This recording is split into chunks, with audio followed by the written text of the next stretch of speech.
Vamos a seguir con esta denuncia fuertísima de corrupción en el Chaco.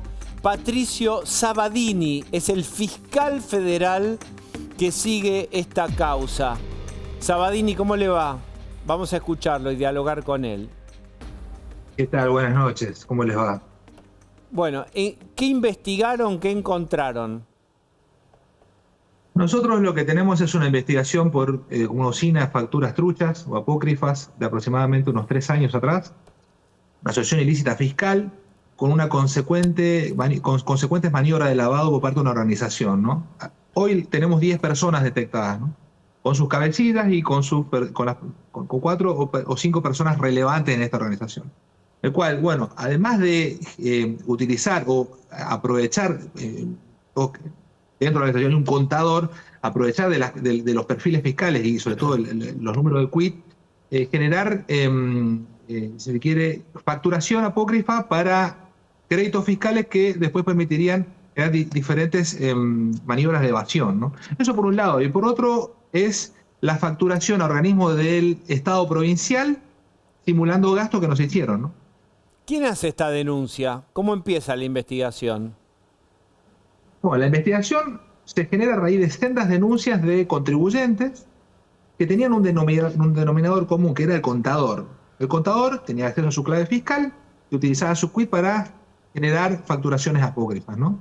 Y a su vez, aprovechando también distintas empresas ficticias, en la cual integradas por la familia de este contador y por la familia de la persona que usted ve en las imágenes, diferentes operaciones ficticias, en algunos casos, para poder obtener el dinero del Estado, ¿no? Claudio, ¿qué tal, fiscal? ¿Cómo le va? Buenas noches. ¿Qué tal? Esta investigación obviamente tiene un circuito que usted está justamente analizando, pero esta usina de facturas truchas o este uso de facturas truchas, no sé si se agotaba en esta familia y en esta estructura, o usted supone, investiga o tiene indicios de que va más allá, porque recién hacíamos un raconto acá de otra serie de casos con dineros públicos también, de distintos referentes, y si como todo eso lo investiga la Justicia Federal, si nos puede más o menos organizar un mapa del delito económico en Chaco. Esta causa es elefantiásica, solamente este capítulo. ¿Por qué? Tenemos 10 personas imputadas, procesadas y confirmadas por la Cámara Federal de Apelación en base al requerimiento y por los delitos solicitados por esta Fiscalía. Pero a su vez tenemos los organismos públicos, los responsables, los que firmaron, los que formaron parte de estas operaciones ficticias o falsas, con cooperativas y estas fundaciones, que pertenecen en su mayoría al gobierno provincial, distintos estamentos, ya sea el IAFEP, que es un organismo que tiene en común con las otras causas que llevamos respecto a piqueteros, como se denomina, inyectar dinero público para diferentes tareas sociales que no se hicieron y que justamente ellos se enriquecieron, ¿no? Y por otro lado tenemos otros ministerios e intendencias, o sea, municipios del interior de la provincia, que eso ya está en manos de la justicia de la provincia para que los mismos puedan imputar por el delito de fraude en perjuicio de la administración pública, o sea, que realicen una investigación. Esto la verdad que no tiene límite solamente este capítulo, o sea, imaginemos los otros. ¿Qué organismo del gobierno chaqueño entregaba estas partidas, habilitaba, giraba y transfería? Bueno, tenemos facturaciones a este organismo que le acabo de mencionar, IAFEP, Ministerio de Gobierno, Ministerio de Infraestructura, municipios del interior de la provincia del Chaco, sendos municipios, que, bueno, la Fiscalía se desprendió por una cuestión de competencia, claro, ¿no? Eso no es lo que tiene que ver con el fraude, ¿no? En perjuicio de la administración pública provincial, tiene que ver con fondos provinciales. Bueno, esos delitos precedentes, si se quiere, en este momento está en manos de la justicia de la provincia, ¿no? Está bien, pero ahí hay un tema. Esto está en manos de la justicia de la provincia. Es rara la pregunta que yo le hago porque usted trabaja dentro de la justicia de la provincia. ¿Cómo funciona?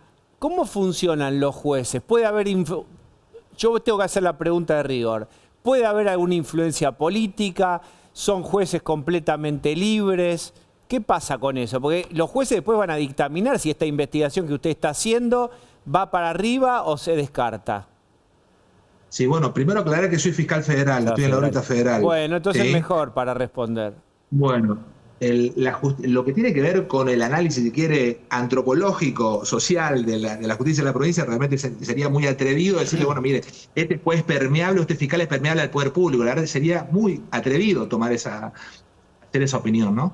Pero bueno, hay que ver que en los pasos que va a dar la justicia de la provincia respecto a estos delitos, lo que tiene que ver con nuestra competencia, bueno, estas causas están vísperas de ser elevadas a juicio, ¿no? Hoy con Doctor, detenidos. ¿usted investiga la justicia federal porque los fondos eran de origen nacional? No, nosotros investigamos porque Eso tiene que ver con violación a la ley penal tributaria, asociación no ilícita fiscal, ¿sí? No es lo mismo.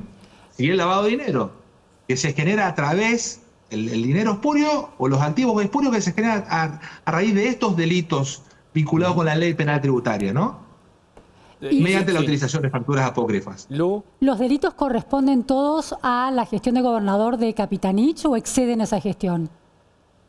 Bueno, tenemos, si uno toma en cuenta el marco de los ejercicios fiscales, estamos hablando de un poco antes del 2019 hasta el 2023, sí, hay una intersección en ese gobierno, ¿no? Esa gestión. Bueno, ahí va, Gonza. Doctor, primero para dejar el nombre claro, la doctora Zunilda Nirenberger, que es la jueza federal que instruye la causa, para que todos sepan quién es. Y en segundo lugar, doctor, hay un hombre llamado Mauro Andión, que era el titular del DIAFEP, que es este Instituto de Economía Agraria y Popular, que es el que está sindicado y, si mal no recuerdo, está detenido en este momento y procesado por desviar más de 16.500 millones de pesos en distintas historias, ¿correcto?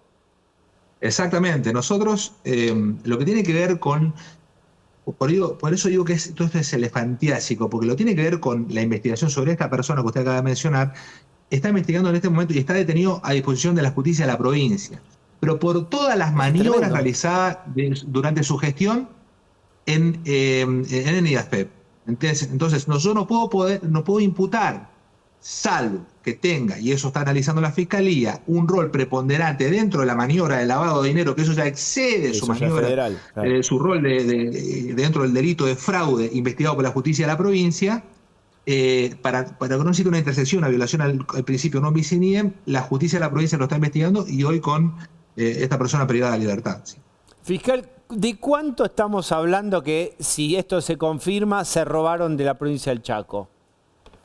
Bueno, vinculado con la ley penal tributaria, esto ya es al Estado nacional, no al Estado de la provincia, porque tiene que ver con cuestiones de evasión, ¿no? Es decir, dinero que no ingresa al Estado para redistribuir en hospitales, en patrulleros, en seguridad, por ejemplo, o escuelas. Estamos hablando de que solamente de 3 empresas implicadas con uno de los responsables, tenemos un daño de 150 millones de pesos entre IVA e impuestos a la ganancia. Pero desde el 2019 hasta el 2023, la asociación ilícita facturó casi 500 millones de pesos, ¿no? Claro. Ahora, la figura de la asociación ilícita que ha dado tanto debate y ha generado tanto debate en torno a la causa de vialidad que involucra a la expresidenta Cristina Kirchner, ¿puede tener el mismo alcance en esta causa? Y en ese caso, el ex gobernador Capitanich, que fue el responsable de la gestión de la provincia en ese periodo investigado, ¿podría también ser imputado? Nosotros no descartamos no tenemos límites a la hora de investigar. A mí, hablo por lo personal y perdón por la autorreferencia, a mí no me limita ninguna figura en este sentido, en términos de responsabilidad. Yo tengo que basarme con pruebas, ¿sí? Si existe un chisme, tengo que transformarlo en información, y esa información tiene que ser un elemento de convicción sólido para ser defendido en un tribunal oral. Desconozco cuál es la causa que usted acaba de mencionar, pero esto es una asociación ilícita fiscal, una organización dedicada a cometer diversos delitos en violación de la ley penal tributaria, ¿no? No descartamos, sin duda que no descartamos. ¿Nos puede contar cómo es su trabajo? Por ejemplo, usted es el que chequea la trazabilidad de un circuito de dinero, por ejemplo, la transferencia del Estado provincial a una asociación o entidad, y ver si esa entidad hizo los gastos pertinentes, si compró o el lote o la maquinaria o hizo el propósito de lo que en teoría le justificaba recibir ese dinero. ¿Cómo hacen ustedes la investigación?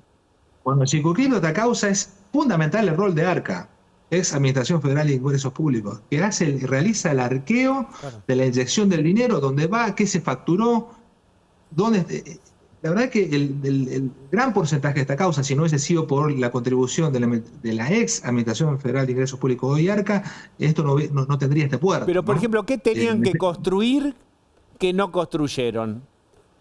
Bueno, por dar un ejemplo, facturaban a los distintos organismos gastos que realmente no se hicieron. O sea, justificaban con esas facturas truchas un gasto que no se hizo y el dinero, bueno, lo tenemos a la vista, ¿no? Pero hubo groserías, doctor. Lo que pasa es que recordemos. Pero quiero saber si tenían que hacer un polideportivo, tenían que hacer un natatorio. El fiscal federal investiga la evasión, Claro. es lo que está diciendo. El resto va a la provincia. Pero, es bueno repetirlo para que no se duerma.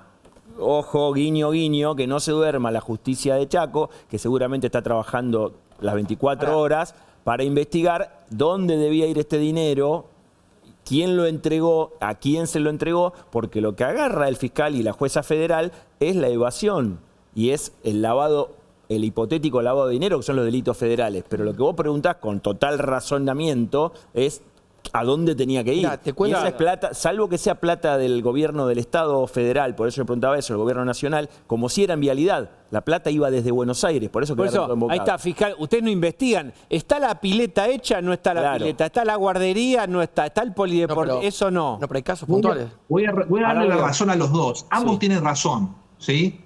¿Y esto por qué quiero aclarar? Porque hay causas donde nosotros estamos investigando concretamente la causa del piquetero denominado Ramón Tito López. Los delitos precedentes los vamos a investigar nosotros y tienen que ver con delitos de carácter provincial. Lo acaba de decir la Cámara Federal de Apelaciones. ¿Y Tito López qué tenía? ¿Qué servicios ofrecía para recibir dinero? Bueno, tenía cooperativas, fundaciones, hallamos 700 cabezas de ganado, la verdad que muy ajeno a la razón, a la función social que él debía cumplir. Ya se ha rematado esas 700 cabezas de ganado, tiene que ver con la maniobra de lavado, y ya ese dinero es líquido en una cuenta del Banco Nación del juzgado federal, ¿no? Hay un Pero caso... bueno, ambos tienen razón. En base a un dictamen del procurador Casal, el cual posibilita en determinados casos, atento que estamos hablando de maniobras muy complejas, de que la justicia federal pueda investigar delitos precedentes de carácter provincial. Pero ahí voy a Gonza. Lo que yo digo es que si hay un señor que recibe dinero del Estado para hacer no sé qué función social y se compra hacienda, cabeza de ganado, y después las vende y las pone en una cuenta, el nivel de obscenidad es gigante, porque no es que hace una pileta pero se roban la otra. Delito complejo. Nada, compra cabeza de ganado. Sin duda. Bueno, y eso lo justifica con la factura trucha que encontró el fiscal. Mira, hay un caso, doctor, estaría bueno que lo cuente usted, doctor. El caso de Juan Carlos Rolón, que tiene fundaciones como Roca Sólida, Soplando Vida, Piedras Vivas, Lisandro de la Torre, a quien le adjudicaron un predio para construir 45 casas, solo terminó 2, y cuando lo engancharon ustedes, entiendo que fue usted, doctor, estaba con sus hijos y su cuñado con un metro tomando las medidas de los terrenos para venderlos, y cuando le piden los papeles de los terrenos truchos, tenían papeles truchos. Exactamente. Bueno, eso es otra causa, otro gran capítulo de otra causa elefantiásica que tiene que ver con ciertas organizaciones que el día de ayer la jueza federal Zunilda Nirenberger procesó con prisión preventiva a estas personas, ¿no? Pero bueno, tenemos también como la construcción de una plaza que no se hizo, vemos los autos de alta gama, vemos quinchos con piletas destinados no solamente a revenderlos, sino a alquilarlos. Tenemos personas que están esperando la escritura o el título de propiedad y con la zanahoria adelante para mantener esta verticalidad sobre estas personas. Estos líderes sociales no le otorgan la propiedad. La verdad tenemos un sinnúmero de factores que marcan un escenario, ¿no? ¿Y las auditorías provinciales son investigadas? Porque alguien les dijo, muchachos, tranquilos, no vayan ahí con este y este no. ¿Eso lo investiga la justicia federal o se autoinvestiga la provincia? Bueno, en la justicia de la provincia está, lo acaba de mencionar su colega Razián, en estas causas está investigando la justicia de la provincia porque tiene que ver con el dinero que sale de este organismo IAFEP, cuyo titular está hoy detenido. Bien, ¿entiende lo que estamos? La pregunta de fondo es, ¿las provincias se autoinvestigan? Aunque ahora no estamos en la gestión de Capitanich y está Sdero. Lo que pasa es que la AGN local debería estar regida por un opositor político, la AGP, la auditoría provincial, decimos. La auditoría de la gestión provincial debería ser como en Nación, un organismo liderado por una persona que no sea del gobierno, como fue el doctor Despuy mucho tiempo en la Argentina. Está bien. Pero ahora, ¿quién sería? ¿Sería Todos el soñamos peronismo? con el control cruzado, pero Lo bueno. que pasa es que si O el Tribunal de Cuentas, por peronismo, ejemplo, aquí en o la un tribunal de provincia. cuentas. ¿Y funciona eso en el Chaco? Es una apreciación que me excede como... No puede a ser. ver, no, Claro. no, Yo estoy No, no, obligado no a parezco preguntar. como Yo, Cefalio. fiscal. Pero, a ver, la causa judicial, ¿en qué año empieza? 2022. Esta causa concretamente Sí. se inicia a raíz de una denuncia en el año 2023. 2023. ¿Sí? 2022. Porque estaba pensando en la cancha inclinada de los feudos provinciales, ¿no? La dificultad para quebrar ese ciclo de encubrimiento. Cuán importante es la alternancia política, ¿no? La posibilidad de alternancia política. ¿Cuánto de esa alternancia beneficia una investigación transparente por parte de la justicia? Sí, totalmente. Mire, yo hace 14 años soy fiscal, tuve un paso muy corto por la unidad AMIA y nunca, desde que juré como fiscal hasta el día de la fecha, tuvo que llamar ninguna figura política para tergiversar o para direccionar mis causas. De eso, la verdad que voy a recurrir a esta pequeña autorreferencialidad que me permite. Hacemos lo que podemos, Repetilo, tenemos por un- favor. ¿Cómo? Repetí, por favor, eso. Y bueno, más allá de cómo es cada pago chico, jamás tuvo ningún gobernador, ninguna figura política, tuvo ni siquiera desde el punto de vista a nivel nacional, llamar a la fiscalía para direccionar una investigación. La verdad es que trabajo con mucha libertad. Pero Esto, Patricio, colación de lo que usted la acaba de gente mencionar. se anima a hacer una denuncia, Sin duda. es central, que los ciudadanos puedan denunciar esos Totalmente. hechos. Si perciben que hay una continuidad del poder que controla los hilos del empleo, por ejemplo, el Chaco es una de las 10 provincias con mayor cantidad de empleo público y es una de las provincias donde más crece el empleo público mientras no crece el empleo privado. Entonces, mientras se percibe que hay una continuidad garantizada, Sin duda. es muy difícil que la ciudadanía tome la iniciativa de hacer denuncias. Está claro que 2023 parecía estar cuestionando los cimientos de las herencias políticas del kirchnerismo en el Estado y en distintos puntos provinciales, y ahí se dispara algo interesante en términos de transparencia de estos hechos que usted está investigando. Sin dudas. Nosotros lo que estamos percibiendo es que la gente se anima a denunciar. Claro. Y eso es muy importante. Se quejan porque, bueno, lo hacen de manera anónima, mandan un correo a la fiscalía. O sea, estamos cuestionando, veo por ahí comunicadores locales que están cuestionando cómo se originan las causas. Tenemos la información, tenemos a la vista. No están las viviendas que se construyeron se caen a pedazos. Doctor, es peor no se todavía. construyeron las plazas. Es peor, doctor. Mire, le recuerdo el caso que usted también tuvo. Marcos Antonio Cáceres manejaba el barrio La Ilusión. Tenía casas para entregar a gente humilde y se las vendía en 11 millones de pesos cada una. Sí, y a varios propietarios. Tenemos el caso de no solamente casas, sino lotes que le vendía el mismo lote a más de 3, 4, 5 personas. La verdad que Es un tenemos de todo. festival de... Festival. No, lo que estaba loteada ahí era la asistencia social con anuencia del gobierno, claramente. Que La tenía- no asistencia social, el dinero de la Claro. asistencia social. Es una cosa, es obsceno, ¿no? Bueno, pero es que- uno hubiera sospechado que con tantos casos de corrupción a lo largo de los últimos años, algo se iban a inhibir y demás, pero esto siguió. Es que por eso es sin importante ningún- que no haya impunidad. a cielo abierto. Lo primero con estas cosas es que la gente se anima a denunciar, pero el circuito debe terminar con una condena, porque si no, si al final denuncié no pasó nada. Entonces es muy importante poder fortalecer las investigaciones, reunir las pruebas, hacer los juicios, porque la instancia del juicio oral es el centro de la investigación, y después que todo el mundo tenga derechos y sus garantías para defenderse y las eventuales condenas que se cumplan. Ahí termina el circuito. Porque ¿sabes lo que pasa? Después escuchás como algún funcionario del Fondo Monetario dice, che, con la plata que ponen ustedes en asistencia social no debería haber más pobres. Totalmente. Porque la plata vemos acá en los balances, en los libros, son miles de millones que se ponen hace No 20 van. años. ¿Qué pasa? Y aparte la cooptación del sistema de ayuda social llegó, por ejemplo, al tema educativo. Recordemos, el Clan Sena había hecho de las escuelas de gestión social un proyecto propio, con una currícula propia, Es donde se socialista, levantaba claro. exactamente la bandera comunista, no me acuerdo si era la bandera de Cuba, Che se Guevara. cantaba el himno al Che Guevara, la canción del Che Guevara. Había una manipulación de esos puntos comunes del sistema educativo que no eran los consensuados por los estados nacionales y los estados provinciales. Fiscal. Sí, totalmente. Sí. Si me permite, hay una cuestión de identidad. A ver. Que la sociedad no percibe esto como suyo. Si yo percibo esto como mío, estamos hablando del dinero público, si esto no percibo como mío, como nuestro, vamos a tener este problema. Qué bueno esto que sociedad no estamos explica la hablando. situación. ¿No hubo un cambio de paradigma en los últimos tiempos de decir esta frase que es media grosera pero muy real y es con la nuestra? ¿No hay una concientización mayor con respecto a hace algunos años de mirá que este señor se está yendo en avión o este señor se compró no sé qué? Y eso es con la de los contribuyentes, que en definitiva somos todos. Sí, la verdad que las imágenes, y esto recurrir a las imágenes en esta causa, son elocuentes, ¿no? Tenemos por un lado la obscenidad y por otro lado la inocencia, ¿no? Esto en unas imágenes se ven a menores. La verdad que da para hablar mucho de esto.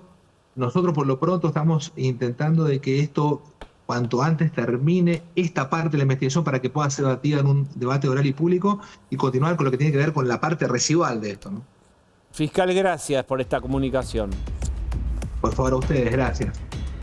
Bueno, si usted me permite, yo voy a tener otro tipo de comunicalo. ¡Ay, profe Huerta de Soto!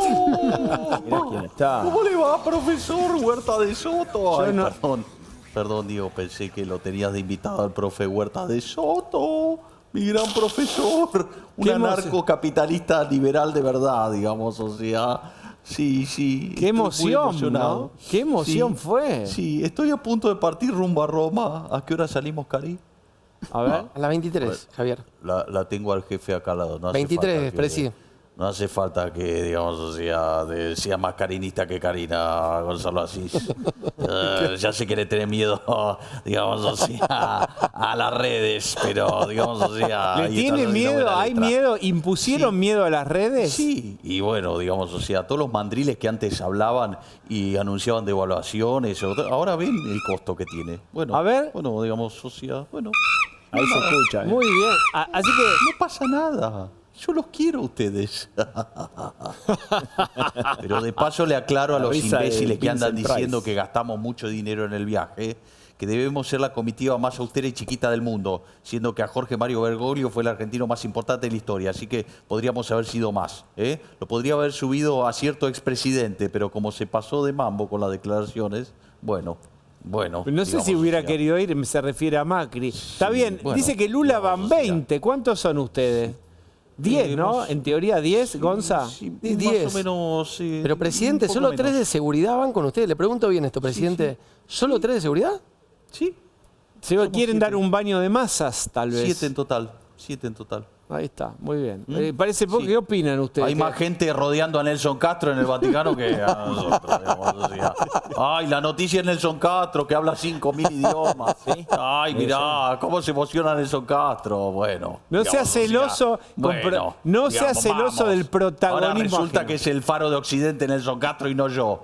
Bueno, digamos, o sea. El Pero próximo déjame año va a volver hablar al en Davos. Va a hablar en Davos. Sí, gracias a la inspiración del profe Huerta de Soto, porque estamos viviendo un mundo casi real para mí, porque los anarcocapitalistas pasamos de ser expresiones ultra minoritarias y sin la más mínima esperanza de llegar jamás al poder real, éramos solamente un puñado de delirantes que escribíamos en extraños foros de internet y ahora pasamos a ser un fenómeno barrial. Sí. Así que, digamos, siempre le voy a estar agradecido al profe Huerta de Soto, que cuando no estaba de moda ser libertario ni pasar la motosierra, él ya nos enseñaba que cuanto menos Estado, mejor. Bien. Y cuanto más afuera, mejor. Fíjate vos que Cristalina Georgieva se puso la motosierra que le regaló el Coloso. Bueno, vamos. Un pin Encima le estamos regaló. cambiando la filosofía, Se digamos, puso un o sea, del pin. Fondo Monetario. Un Sí. pin Para con endeudar. forma acá, con forma de Sturzenegger le regaló motosierra. un pin a Cristalina Sturzenegger le Georgieva, regaló, ahora está están la- haciendo...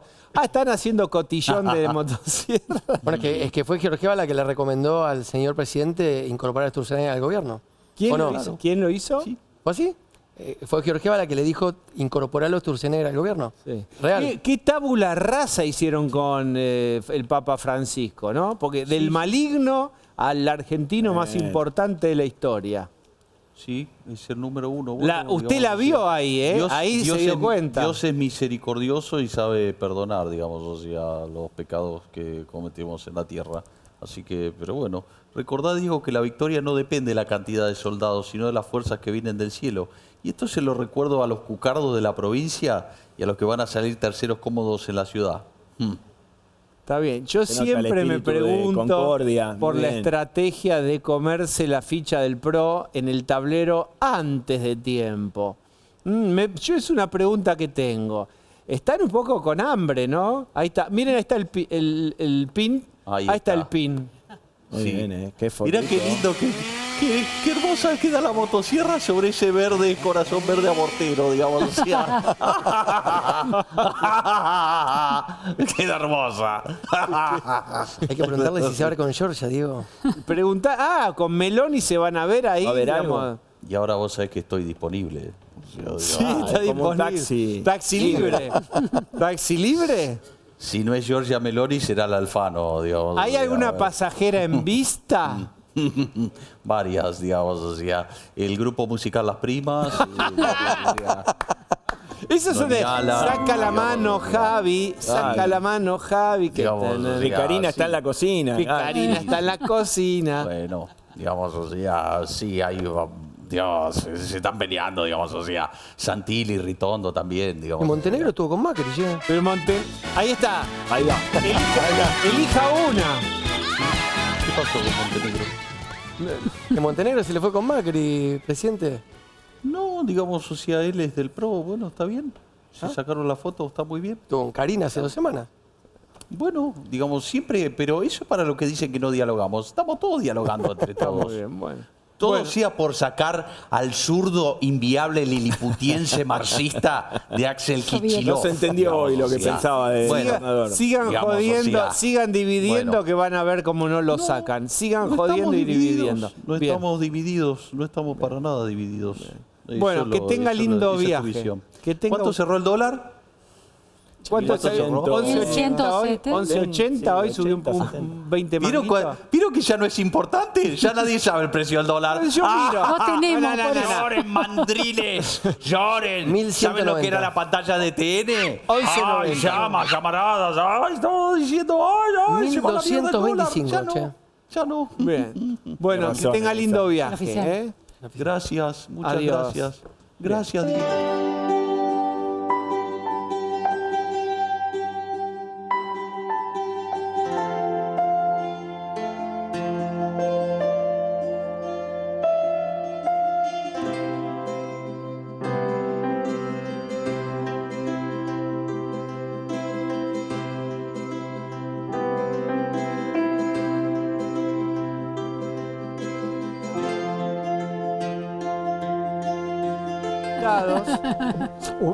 Y acompáñenme a conocer gente que yo también voy a conocer en este mismo momento. Son testimonios que van a ver que son emocionantes, muy valiosos. Juan Carlos Parodi. ¿Quién de ustedes es Juan Carlos Parodi? Ya está el doctor para Es el doctor que operó a Bergoglio, en ese momento Bergoglio, por primero una gangrena en la vesícula en el año 83, que Exacto. después se hizo peritonitis. Se perforó y estaba con una peritonitis. Bien, déjenme presentarles a más invitados. Y acá voy a necesitar paciencia. Nació en Ruanda. El padre de nuestro invitado murió en el genocidio del 94. ¿Recuerdan aquel genocidio en Ruanda? Tutsis contra Sí. Hutus. Estudió en la República Dominicana y en el 2008 vino a Argentina. Es cura en el barrio 22 de enero, en Ciudad Evita, en La Matanza, y allí es un referente. Y es, decí tu nombre, Anacret Mbuguye. otra vez, Anacret Mbuguye. Anacret Mbukushi. Mbuguye. cura de Ruanda, llegado a Argentina, ¿cuándo? 2008. Ya hablas, ¿cuán bien hablas español? Más o menos, todavía me falta profesional. Bien. Esto es un fenómeno que por ahí no todos conocen y se los vamos a contar. Está con nosotros Arnaldo Miranda, que es historiador y experto en derecho nobiliario. ¿Qué quiere decir? Que vos nos vas a explicar todos los protocolos, todo lo que veremos, por ejemplo, el sábado en el entierro de Francisco. Les voy a explicar, buenas noches a todos, todo sobre el ceremonial, el protocolo, observar el derecho nobiliario, lo que regule el ejercicio, dación, pérdida de títulos nobiliarios de nobleza de lo que es la monarquía del mundo occidental más antigua. Bien, y está Enrique Cangas, que es fotógrafo. Más de 10 años le sacó fotos, primero a Jorge Bergoglio, arzobispo de Buenos Aires, y ustedes están viendo ya alguna obra de Enrique, porque en 2013 presentó una muestra itinerante de fotos que se llama Francisco, servidor en Buenos Aires, servidor para el mundo. Vos tuviste contacto con él. Así es, buenas noches. Bienvenido. Gracias, gracias por la invitación. Y sí, aproximadamente desde el año 2000 empecé a compartir los espacios pastorales como hombre de fe primero y después como fotógrafo también, ¿no? Así que lo acompañé en muchos espacios, después vino también la parte profesional, empezaron a contratar para muchos eventos, en donde, bueno, muchas veces lo encontraba el cardenal sentado entre el público o era disertante, y bueno, eso llevó a que tenga un camino construido de casi 15 años, de lo que duró casi todo su ministerio aquí en Buenos Aires, hasta que, bueno, la última foto que hice de él fue en noviembre del 2012, ahí en la UCA, y después, bueno, ya después no volvió. Así que después aproveché el viaje a Río de Janeiro, su primer viaje apostólico, a Brasil. Ahí tuve las primeras imágenes como Papa Francisco, después Chile y después pude estar en Roma en Semana Santa. Y después hice el libro. Ahora vamos a ver parte de tu obra. Déjenme empezar. Anaclet, ¿cómo estás? Bien, bien. Un poco triste por la noticia, pero bien. ¿Por qué estás acá? ¿Por qué elegiste Argentina? Soy parte de una congregación religiosa misionera y como soy miembro de esta congregación, entonces he sido enviado a Argentina. ¿Quién te envió y desde qué país? ¿De Ruanda? Mi superior general, de aquel momento en 2008, me envió a Argentina, a la casa de formación en Lugano. Estaba acompañando a los seminaristas que venían a formarse aquí en Argentina. ¿Cuán importante es en África y especialmente en Ruanda el catolicismo? Ruanda es, en general, un país cristiano, católico, la mayoría son católicos. Ha ido bajando en número, pero en general sigue siendo católico en mayoría. ¿Y cómo es que producen curas para misionar en otros países? ¿Cómo es ese procedimiento, ese proceso? Creo que se debe a la religiosidad del país todavía, ¿no? La vivencia de la fe es un contexto religioso diferente y los jóvenes siguen practicando la fe cristiana, entonces también la iglesia acompaña y hay más vocación por eso. ¿Y acá cómo te va en la iglesia? ¿Qué haces en esa iglesia? ¿Dónde estás acá? Después de un tiempo aquí en Capital, acompañando la casa de formación, me cambiaron la misión y estoy en la parroquia en el barrio 22 de enero, una parroquia creada en 2019, pero antes la congregación tenía ya una presencia en el barrio, hace 30 años, más o menos desde el año 95, y a partir de 2019 la misión ha ido creciendo. Además de una parroquia, como cualquier parroquia, hay diferentes proyectos, por ejemplo, en el ámbito de la educación, un colegio que está comenzando. También acompañamos desde la tarea de acompañar a la familia pobre que necesita comida, los comedores, espacios de contención de los jóvenes, niños y también de recuperación de adicción. Entonces, cada vez hay más servicio en el barrio. Ahora vamos a hablar. Juan Carlos, ¿qué te pareció todo el último tramo de la salud del Papa Francisco y qué punto de contacto pudo haber tenido con aquel Jorge Bergoglio que vos operaste, ¿verdad? O ayudaste en ese episodio que terminó en peritonitis, en el año 83. Sí, en el 83 me llamó un médico muy bueno, José Diorio, sabiendo que yo tenía mucha experiencia en casos complejos de urgencias. había hecho como jefe de guardia en la municipalidad, después en la Universidad de Chicago y en la Washington University, donde llegué a profesor. Hacía los casos más complejos. Entonces, ¿de qué especialidad es la tuya? Un caso muy complejo. En un sanatorio de Parque Centenario había un sacerdote con un cuadro clínico muy grave y nadie quería tomar la responsabilidad de operarlo. Bueno, lo fui a ver esa noche y realmente estaba muy grave, porque estaba con insuficiencia renal aguda, distendido, con una peritonitis, con vómitos, gérmenes circulando. Y yo le dije, tengo que hidratarlo, darle antibióticos y cuando se ponga a tiro lo opero. Y a las 6 horas lo operé, le hice una incisión bien grande. En esa época se decía, cuanto más grande es la incisión, más grande es el cirujano. No, pero le hice una incisión grande porque la peritonitis era difusa. Y él después me decía, me acuerdo de vos cada vez que me baño por el tajo este que me hiciste. Bueno, pero de todas maneras está vivo. Bueno, lo operé y me encontré la segunda vez que veía en mi carrera una gangrena de vesícula, rarísima. ¿Pero cómo es una gangrena de vesícula? Negra. ¿Cómo se produce? Negra, isquémica, necrótica, como un infarto, y estaba perforada. ¿Y cómo ocurre? ¿Cómo le pasa eso a la vesícula?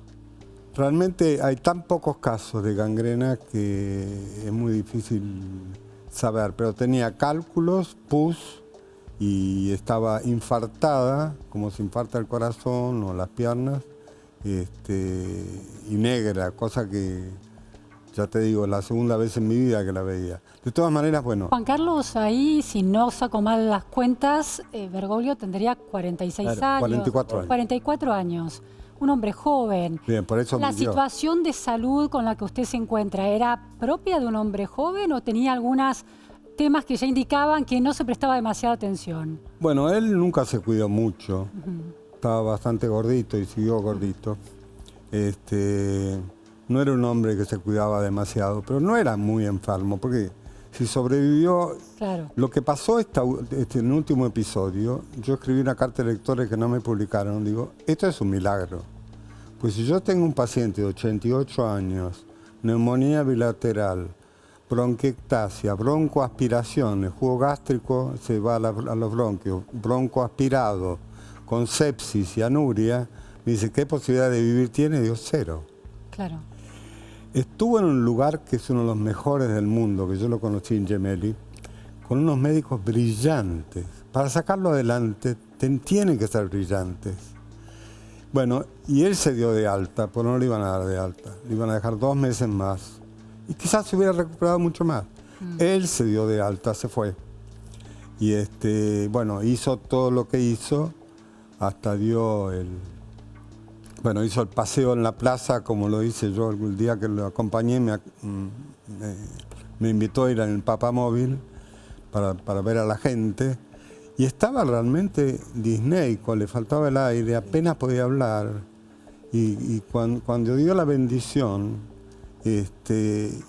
tenía una disnea de reposo que era terrible. ¿Pero esto cuándo? Porque en la última vez que habló era tremenda la disnea y ya estaba edematizado. Estaba dematizado. Sí, estaba dematizado, estaba con problemas. Él sabía que estaba muy grave. Sí. Ahora, yo cuando él me invitó y yo lo vi, traté de cuidarlo y le digo, Jorge, porque nos tratábamos bastante familiarmente, Jorge, tenés que hacer gimnasia, pues estás muy gordo. Andá a la vuelta a la Plaza de San Pedro, hacer algo. Dice, déjame tranquilo. Déjame, a mí me gusta comer, no es pecado. Adelante. Pero Nelson Castro, que tuvo unas entrevistas que nos fue mostrando y audiovisuales también, porque Francisco autorizó que eso fuera publicado después de su muerte, también cuenta que no era un buen...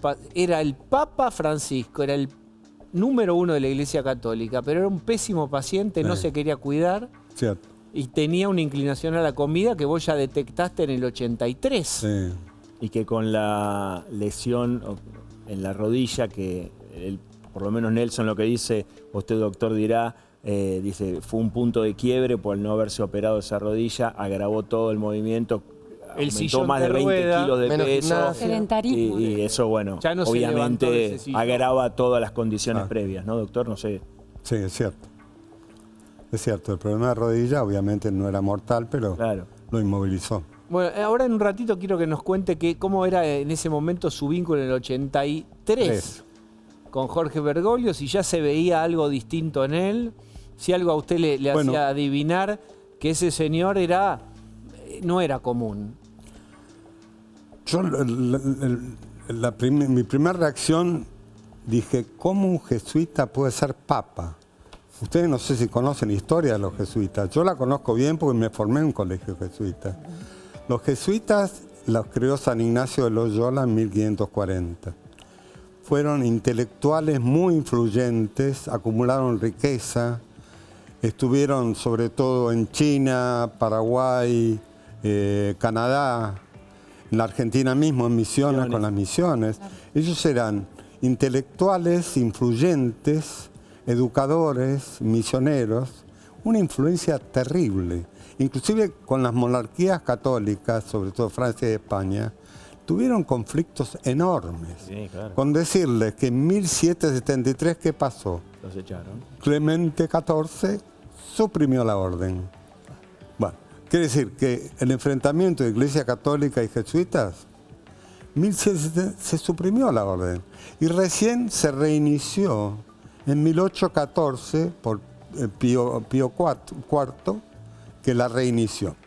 Es decir que la relación con la Iglesia Católica siempre fue conflictiva. Por eso para mí me llamó la atención cómo para un cura jesuita que nacieron en 1540, no en el año 1, y que se pelearon con todo el mundo, son muy intelectuales, son muy influyentes, son muy progresistas, son diferentes. Es decir, por eso me llamó la atención. Pero este hombre demostró que tuvo una habilidad enorme. Arnaldo, ¿qué te parece a ver el sábado? Ya sabemos de la austeridad, del pedido de Francisco, lo vemos hasta en el cajón que eligió, cómo quiere ser enterrado. ¿Qué esperamos ver? A ver, él cambió algunas reglas. Primero lo cambia con su testamento. Su testamento está datado el 29 de junio de 2022. Allí en su testamento ya estipula que no quiere seguir el camino de los vicarios de Cristo, es uno de los títulos que tienen los papas, justamente ganado, y que ya quería hacer otra cosa, pero le faltaba hacer otro cambio, que era cambiar el Ordo Exequiarum, se llama así, lo vamos a traducir, Ordo Exequiarum Pontificis, es decir, el orden exequial de los pontífices, porque si teníamos un testamento que decía una cosa, pero la Constitución Apostólica y ese orden exequial que tienen los pontífices, que se tenía ese momento, 2024, el año pasado, que fue cambiado, ahí va a tener un problema desde el cardenal Camarlengo, que es el asistente, digamos, directo, y toda la Iglesia. Entonces, fue coherente, digamos, en cambiar ambas cosas. Porque yo voy a simplificarlo con el riesgo que eso implica. ¿Un papa puede elegir de qué manera se va a querer ser enterrado? ¿Qué tiene que cambiar? Bueno, a ver. Porque ahí es la iglesia no impone esto. Vos no podés venir acá, o sí podés. A ver, sí. Soberano. Sí, claro. ¿Qué pasa? El papa tiene un poder terrenal, aparte del poder espiritual, ¿no? O sea, representa. Por lo tanto, puede, y es un soberano absoluto, sí, es la única monarquía electiva, o sea, es una monarquía aristocrática, aristocratos, o sea, el poder en las manos de los mejores, se supone, lo que decían los filósofos es un poco, preconizaban los primeros filósofos, bueno, justamente, pero sí tiene el poder, digamos, como para poder allanar las cosas a los tiempos que corren. O sea, ya vimos en él, ya de un principio, principios de austeridad o de otras cosas, digamos. Y ya lo vemos, si miramos un poquito la historia de los romanos pontífices, ya vemos que desde Pablo VI, año 1963, ya no hay misa de coronación. La primera misa que vamos a ver cuando sea electo, obviamente, quien lo sucede en el trono de Pedro, era una misa de coronación. Ahora es una misa solemne, pero no de coronación. Ahí vuelvo a vos. Enrique, contanos alguna de las fotos que tenés allí a tu lado, la historia y qué representan en tu colección? Bueno, la muestra fotográfica se fue enriqueciendo con los viajes, ¿no? Inicialmente comenzó tratando de mostrar los gestos y las actitudes de Jorge Bergoglio cuando el mundo empezó a enterarse de que este Papa era argentino. Así que los principales medios en aquel momento, en el 2013, venían a la muestra y nada, quedaban sorprendidos de imágenes como las que pudieron mostrar ayer acá en el programa, un Bergoglio arrodillado, todos rezando por él, dejándose abrazar por un joven. Aquí está en Luján. A ver, vamos a tratar de acompañar, banca un cachito que Dale. va a llegar la cámara. Ahí va. Ahí está. Porque a mí me interesa tu ojo de fotógrafo. ¿Qué veía en él que decís, yo quiero sacarle ese gesto a Francisco? ¿Cómo levanta las manos o cómo mira? Sí. Viste, como vos querés capturar algo que te parece que es la identidad de él. ¿Qué buscaste con tu cámara? Y él siempre era de gesticular. Había un lenguaje corporal enérgico, intenso en Buenos Aires, donde él gesticulaba mucho con las manos, claramente. Estaba, ¿no? A veces el puño, estaba la energía que transmitía, más allá de lo que era también su mensaje, su propio lenguaje bergogliano, como me gusta decirle, ¿no? Esas palabras que allá en Europa mucho no entendían y después se fueron traduciendo de lo que hablaba con el balconear, no licuar la fe, ¿no? Las periferias, todos esos términos que hubo que ir explicando para que el mundo pudiera ir entendiendo qué quería decir este hombre de Buenos Aires, porque después el hilo conductor que tiene la vida para mí de Jorge Bergoglio es que Francisco nunca dejó de ser Jorge en sus actitudes, en sus gestos. Creo que se profundizó aún más en el Vaticano, él como Papa, todos esos gestos y se fueron ampliando, ¿no? Porque fueron llegando a lugares donde impensados para mí. ¿Y él veía tus fotos? ¿Te comentó? ¿Le gustaba alguna en particular?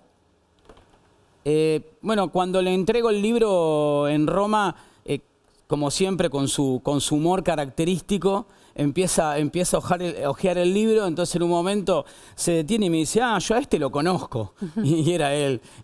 Nada, no... ¿Y cuál es tu preferida? Y mi preferida es esta. Es esta que está acá. Que ayer ustedes la mostraron en otro ángulo, pero bueno, esta la pude tomar porque yo formaba parte del staff en ese encuentro de Creces. Explica por qué es tu predilecta. Y para mí, primero hay una cuestión simbólica muy fuerte, que incluso él fue criticado. Recordemos, ¿no? Que Bergoglio también era criticado en aquellos tiempos. Pero espera, te pido, déjame ordenar esto. Dale. Descripción primero y después eso. Bien. ¿Qué hay ahí? ¿Qué estamos Acá viendo? estamos en el Luna Park. Bien. Todos los cultos. El encuentro de Creces, representantes de las distintas organizaciones evangélicas. Raniero Cantalamessa, quien en aquel momento era representante del Vaticano, también presente. Y el cardenal Bergoglio, arrodillado en ese momento, pide como siempre que recen por él. Sí. Ayer vimos el video de esto, Diego. Exactamente. El papá de Gabriel Emraida le impone la mano. Claro. Que es el Exactamente, Gonzalo. Acá está el papá. Acá está el papá. Papá de Gabriel. Exacto. Y bueno, en ese momento había 5.000 personas en el Luna Park. Y bueno, todos levantaron las manos. Imagínate, ¿no? 5.000 personas levantando las manos, rezando por él, orando por él. ¿Es común que un cardenal se arrodille así? Durante varios minutos, perdón. ¿Es común que un cardenal se arrodille en una situación como esa, pública, ante tanta gente? La verdad, para mí fue... fue... una imagen muy conmovedora, ¿no? Sí, yo estaba ahí arriba del escenario y la verdad no podía comprender lo que era la situación. Espera, Ana, ¿qué pensás? ¿Es habitual eso? Pocas veces, pero puede que pase en algún caso.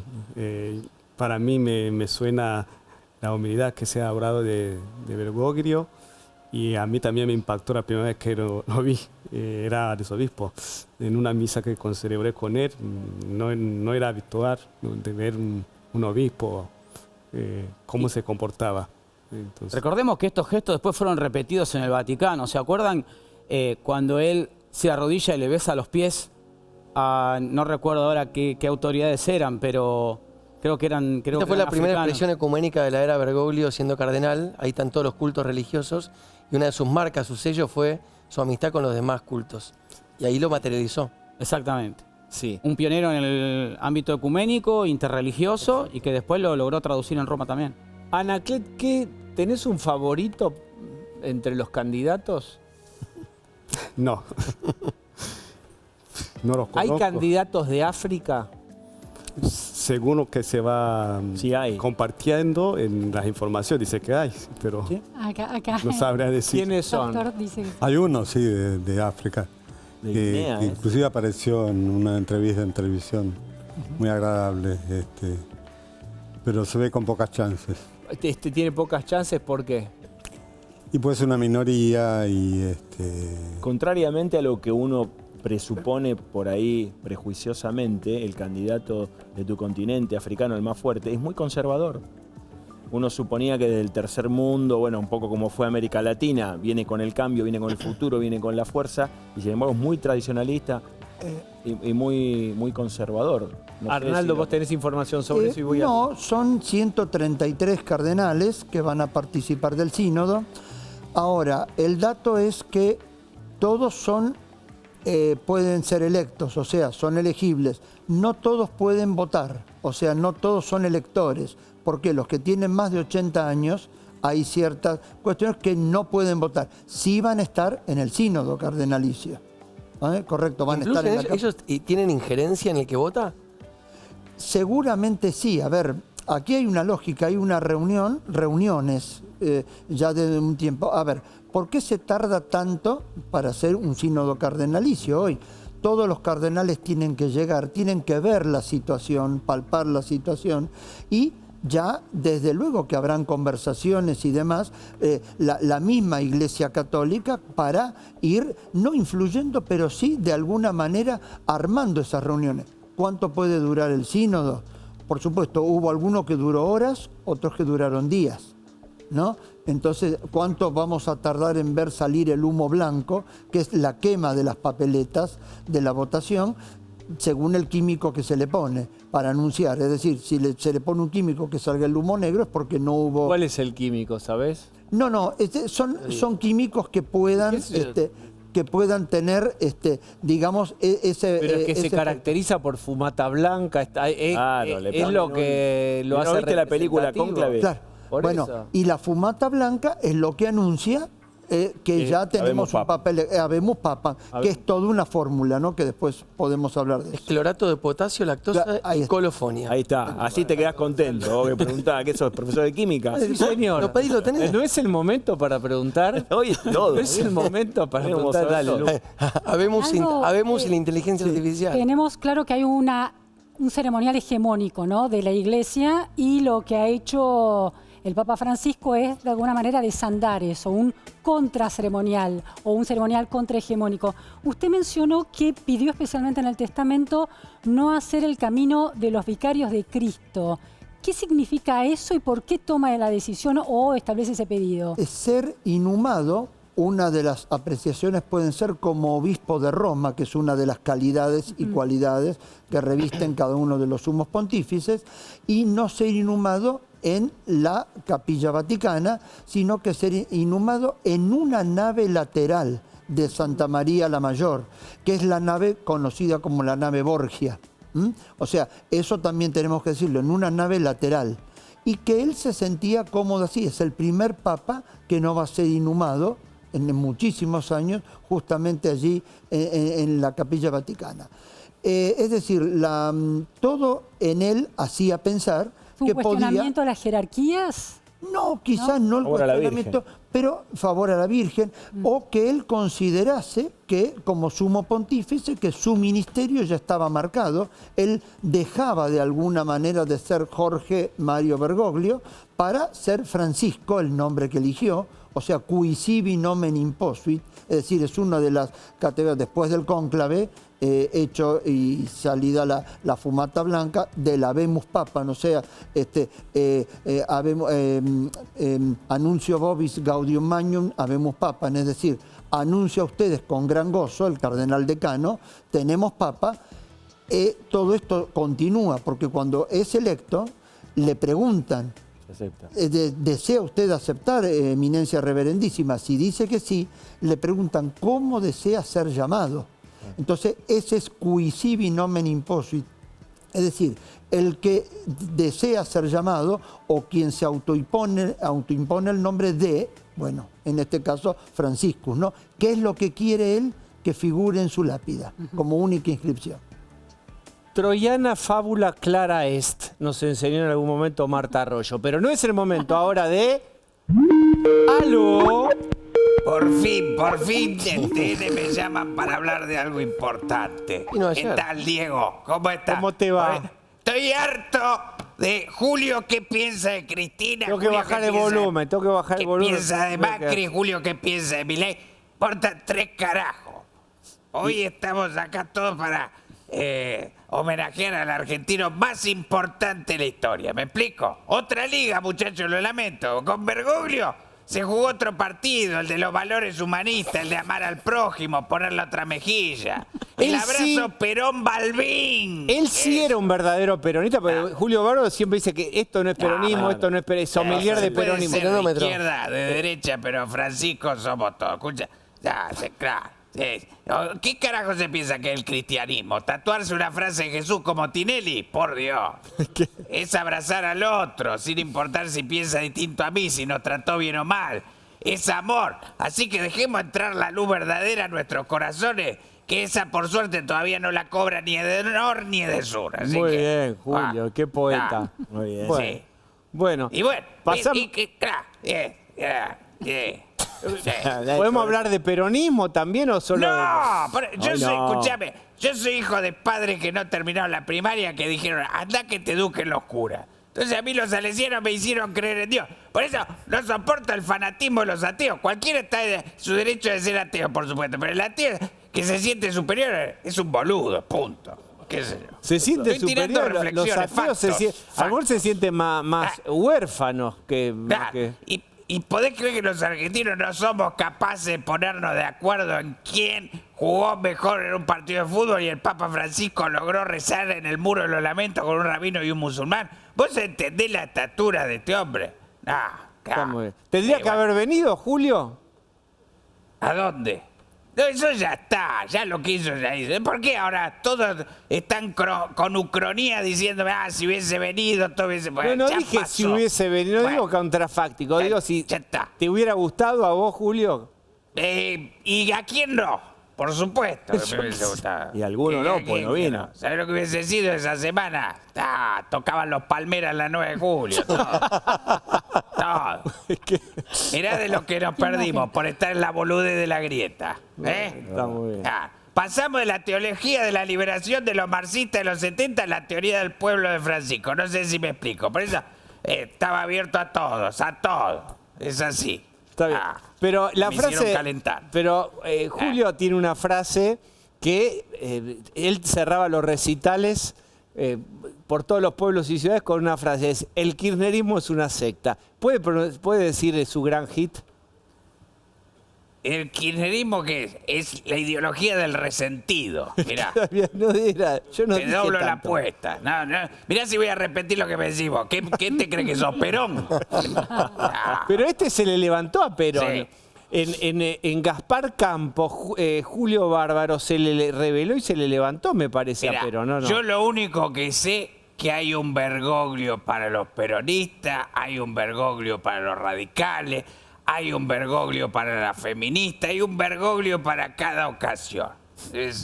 Cada uno tiene su interpretación de Bergoglio. Como dijo Javier Cerca hace poco, que escribió una nota que dice, es un personaje poliédrico. O sea, sí, todos tenemos muchas caras y bueno.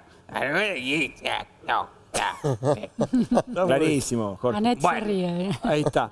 ¿Quiere hablarle acá? Tenemos un invitado que es cura también, el profe, la fe. No, ¿qué? Bueno, ¿qué me vas a hacer hablar con este? ¿Qué sé yo? ¿Qué le puedo preguntar? Es televisión. ¿Conoce a Julio Bárbaro? Julio Bárbaro, ¿lo es conoce? un referente muy del peronismo argentino. Bien. Tranquilo. Adelante, Julio. No, me mandan el remis. Tengo que ir a Redespiertos hoy. Me invitaron a jugar al Jenga. Gracias, Julio. No, de nada. Páguenme el remis. Sí, que Me tranquilo. dan el de vuelta nomás. Mandanos el Me alias. dan el de vuelta nomás, no el de Tranquilo, padre, no ida. tienen de ustedes Bueno, de esto. Bien. Adiós. chao. Bien. Bueno, Anaclet, vos empezás a entender bien un poco la cultura argentina. ¿Cómo es la Argentina? Digamos, es muy difícil comparar contra Ruanda, pero ¿por qué si es televisión todo es posible? ¿Cómo compararías? ¿Qué te parece? Impresiones generales. No, el tiempo que llevo aquí en Argentina me ha gustado mucho, el país, la gente. Creo que tiene algo en común con el Papa, ¿no? Por ejemplo, la hospitalidad, ¿no? Creo que Argentina es un país muy... ¿Te han recibido bien? Claro, hospitalaria, que recibe mucha gente de diferentes lugares. Esto que el Papa decía de hay que ser hermano, ¿no? Todos, recibir a todos, sin curar a todos. Me parece que es un valor que tiene Argentina. También lo veo en mi país, ¿no? A pesar de la dificultad que hemos tenido, compartimos este valor de hospitalidad. La hospitalidad. Y la pobreza de un país de África comparado con la pobreza argentina, de la que estás muy cerca también, de sectores que están necesitando mucho, ¿cómo se experiencia eso? ¿Cómo se vive eso? Es difícil comparar la pobreza porque puede que un pobre en Argentina tenga cosas que sería para alguien de clase un poquito mejor en Uganda, ¿no?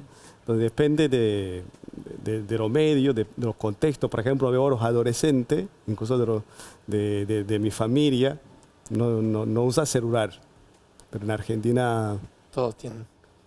casi todos tienen, sí. Entonces es difícil comparar la pobreza porque también está contextualizado en cada lugar, ¿no? ¿Y qué haces todos los días?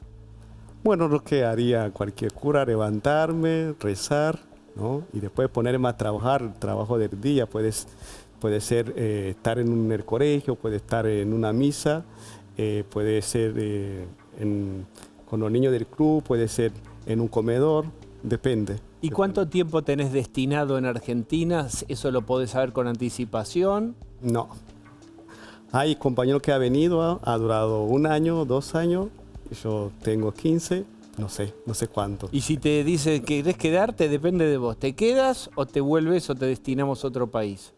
Si me pide ir a otro país, bueno, siempre hay el voto de obediencia también implica discernir, ver si se puede lo que se pide, ¿no? Porque te está pidiendo una nueva tarea, una misión, si está capacitado, puede también tener la libertad de decir, mira, eso no puedo, pero siempre pensando en el proyecto común. Está muy bien. Doctor, volvemos con la máquina del tiempo a aquel año 83. Entonces, ya era un paciente rebelde, Jorge Bergoglio. Usted le recomendaba que se cuide con el peso, no se cuidaba. Y entonces, ¿y de personalidad? Bueno, un hombre muy austero. Me preguntó, ¿sabes por qué elegí Francisco? Digo, no. Francisco nació en una familia muy rica, dejó todo, vivió de la mendicidad con Santa Ana y yo hago lo mismo. Él vivía a 1 cuadra de la catedral en un ambiente que se limpiaba él, viajaba en servicio público, visitaba las villas, a los pobres, siempre estuvo cerca de los pobres. Y cuando me invitó a ir a Vaticano, porque casualmente Nelson Castro le contó, yo no le conté ningún detalle de la operación, para que lo iba a asustar, yo se sentía bien, chao. Pero Nelson Castro cuando le contó todo el detalle, me hizo invitar, hace 5 años más o menos, ir a Vaticano, donde fui con todo gusto, y vive en Santa Marta, que está fuera de San Pedro. Es un hotel para huéspedes, sacerdotes huéspedes. Y tenía un dormitorio muy pequeño con una cruz y un lugar para recibir. No usaba prácticamente las grandes oficinas del Vaticano y me llegó a ver el dormitorio de los papas. El dormitorio de los papas era una mansión enorme con una cúpula pintada por Rafael, la mitad al cielo y la mitad al infierno. Una cama lujosísima, y me empezó a mostrar los trajes. Dice, ¿vos crees que yo podía venir a dormir acá conociéndome? Digo, no, yo entiendo. Él es austero, pero de corazón. Él es pobre, pero no pobre de falta de plata, de espíritu. Es decir, él se siente muy cerca de los humildes, él ayuda muchísimo. Pero sobre todo la austeridad me llamó la atención, porque, y fíjate mismo la elección del lugar donde lo iban a enterrar. En un pequeño pasillo en una iglesia de segunda. Eso lo pinta él es austero. Hasta que se murió, eligió estar en un lugar muy austero y sencillo. ¿Es así? ¿Es un pasillo en una iglesia? Es una nave lateral, lo que fue dicho, conocida como Capilla Borgia, en la Basílica de Santa María la Mayor, pero nada que ver con la Basílica de San Pedro y con lo que está bien relatando, ¿no? Justamente, no. O sea, digamos que eligió otra cosa a lo que se venía dando. Igual, los tiempos siempre van de alguna manera regimentando, adaptando. El ceremonial debe muchas veces adaptarse a los tiempos que corren, o sea, debe ser flexible. Entonces, bueno, los tiempos ya no son para una misa de coronación, quizás para una tiara pontificia. ¿Cómo es que en un párrafo cómo es esa misa? Bueno, esa misa era donde el Papa era coronado, lo que estamos escuchando, como vimos la coronación del rey Carlos III, vamos a decir, para el público en general, Napoleón. O sea, por ejemplo, en España los reyes no son coronados desde 1763. Por ejemplo, son entronizados, que es otra cosa. ¿Cuál es la diferencia? Claro, que ya no se les coloca la corona, sino que los símbolos, que son la corona, el orbe real, la capa, el cetro, son exhibidos, correcto, eso es una cosa, pero no son colocados sobre el monarca como lo vimos en Carlos III. Pero vos decís que es medio, ya no tiene vuelta atrás lo austero. De los rituales, de los... Bueno, es decir, si tiene una vuelta atrás va a ser compleja. Porque no fue, digamos, desandar el camino, no fue fácil. En este último pontificado, el de Francisco, el del Papa Francisco, ya se vio cómo se fue alivianando. O sea, él mismo siendo soberano de la Santa Iglesia Católica y del Estado Ciudad del Vaticano, porque es un jefe de Estado, también debemos decirlo, bueno, él fue alivianando y aligerando coherente con la personalidad de él, ¿no? Bien. Quiero agradecerles a todos por haber venido hoy. Vamos a hacer una breve pausa.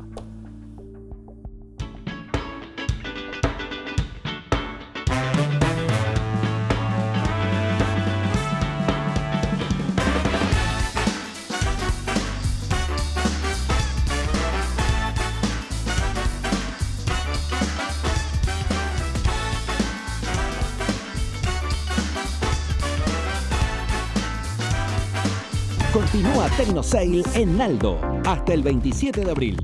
Equipate para vivir un superclásico de otro planeta. Hasta 45% off y 12 cuotas sin interés con envío gratis en AMBA en seleccionados. Naldo, un amigo de la casa.